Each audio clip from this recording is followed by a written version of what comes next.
These are Bigfoot prints.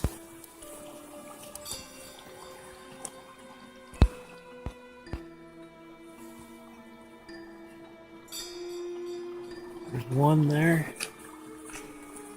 And there's one here. It's in a line. And then there's another one there. Another one there. Another one there.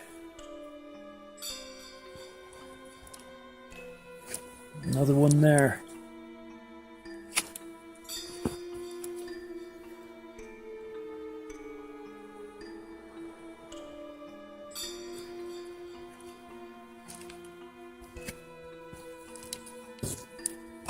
And a step there.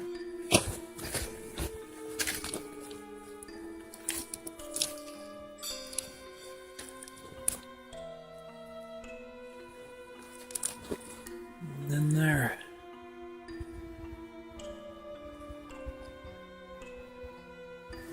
Chalk Creek Bigfoot tracks documented near Thousand Peaks Ranch. The late Clint Richens documented these Bigfoot tracks and writes, juvenile Sasquatch tracks found August 22, 2015 near Chalk Creek while hunting elk, about a quarter mile from the Thousand Peaks Ranch fence line. They are in a line like a Sasquatch walks. They are 2 inches deep. My boot didn't break the surface. This is about 3/4 of a mile from where we had one growl at us back in 2004. Also, a doctor and his brother saw one in 2004, a week later after our sighting. The Stillman Ranch that borders it also has a sighting. I talked to Ryan from Morgan that saw one too. The Thousand Peaks Ranch has a lot of sightings on it, including one from the guy that's in my ward. He saw one in Holiday Park near the ranch. A friend of mine, David Carver, has seen this same track on the beach at Pineview Reservoir and in a line. He showed me the photo of it last night. And Kelly Shaw and his Sasquatch group have found juvenile tracks like this one as well. One thing I noticed is a toenail mark on the right foot just before the film ends. Also, I noticed how far apart they were to my strides. I'm 6'4" and 220 pounds. I didn't even make a dent in the ground as I walked. 2 elk hunters and a bipedal creature, Bigfoot, startle each other as they come face to face at Chalk Creek on the east side of Colville near Thousand Peaks Ranch. One of the elk hunters is Clint Richens, a friend of mine. I met him doing a Bigfoot investigation in Lost Creek, only 25 miles from where he had his Bigfoot sighting several years before. It doesn't surprise me at all that there are so many Bigfoot sightings along Chalk Creek and around this Thousand Peaks Ranch. It's the largest privately owned ranch in Utah for 60,000 acres. That's 94 square miles of property that hardly gets used. They're set there. That's not how it's broke off and set there. Yeah. So is that one. But I don't know.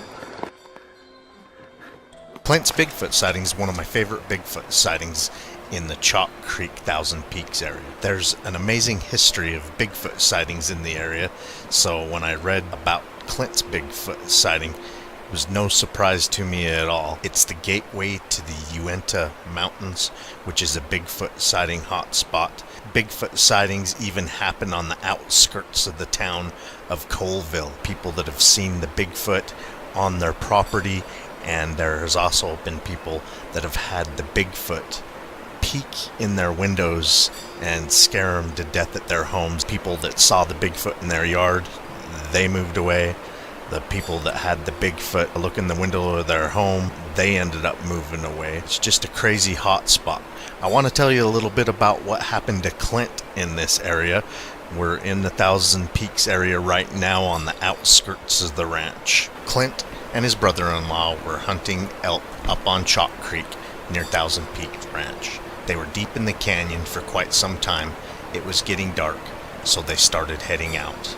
They headed up a draw uphill and come up over the top of the hill onto the flat into the meadow.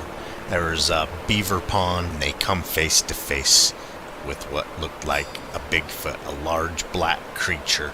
Took them by surprise, and they say it looked just as surprised as they were. It was only 30 feet away, and it ran into a small stand of trees, some pine trees, and let out a woof type of noise. One of the hunters yells, "What the heck was that?" and puts a shell into the chamber of his gun. So now they have the creature on their left in a stand of pines only 30 feet away, and to their right is a beaver dam and beaver pond. It then lets out a low guttural growl, and they can also hear its teeth chatter.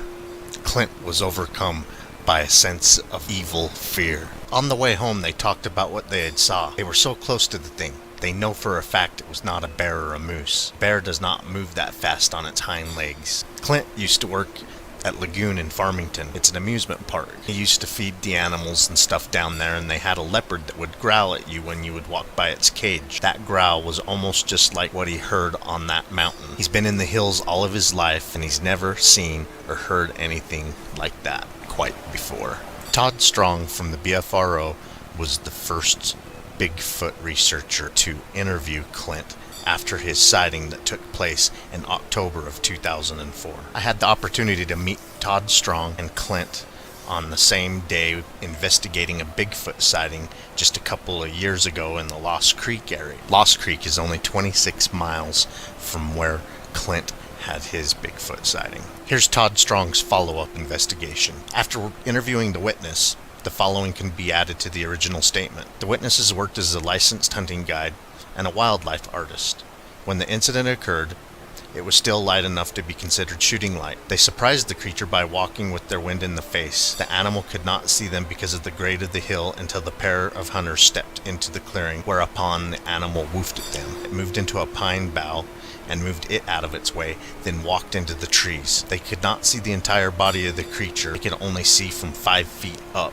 So they seen from the hips up. Estimated the height was about 9 feet tall. The witness is adamant that this was an animal moving upright on 2 legs. They never saw the creature again, but when they heard it growl, at the end of the growl it clicked its teeth together. The witness said it reminded him of the way a cornered dog would growl at you, and how some dogs finish a growl by chattering their teeth together. The animal's coat looked like jet black hair. It scared them enough that they left. Todd found the witness to be credible. Because of this Bigfoot sighting and others in the area, our team comes into this area a couple times a year to have a look around. We'll bring you more Bigfoot sighting reports that have happened in this general area. Keep on watching. We're going to keep on squatching.